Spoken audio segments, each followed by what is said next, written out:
Hi ma! Hi niyong tanan! Good evening mga taga Cebu, mga naa sa Cebu karon. Gusto lang ko magpasalamat sa paghatag ninyo og opportunity og time na mag-spend para makauban si mama sa iyang special day, although tomorrow pag yun iyang actual birthday, but due sa naa sila ilang itinerary for tomorrow, we made it a day earlier. So ma, humana gyud ang dugay namong tinago-tago ni Ivy. Dugay na ni namo siya actually na gi-secret sa imuha. We started planning pag August pa.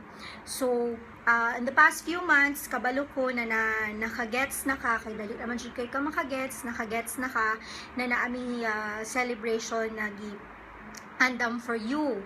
Mao na ang reason nga dili ka ay ko mo chat nimo sa Facebook, and kung naamang ko i-message sa imuha, dili kaayo taas kay kabalo ko magputi-puti kay ka. Dili sad ko ganahan na makabalo ka sa amuhang program because it's a surprise, and knowing you, dili jud ka mahilo na unless makabalo ka on sa ang surprise, no?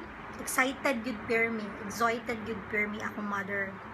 So ma, happy birthday in advance, and I hope na ma-happy ka sa unsa among gi-prepare ni Ivy para nimo. And I'd like to say thank you so much sa tanang nag-effort to make this event a successful one. And most especially kang Ivy na siya ang nag-prepare from scratch gyud. Gamay ra kay akong personal support na gihatag sa iyaha, I mean physical support, kay naamang po sa layo. And thank you po sa mga akong amiga na ni-join karong gabi sa among mga parente from nani gikan pa og Manila. And thank you po sa tanang mga silingan and mga teachers na ni-spend sa ilahang time today. So again, advance happy birthday ma. I love you so much. Mwah.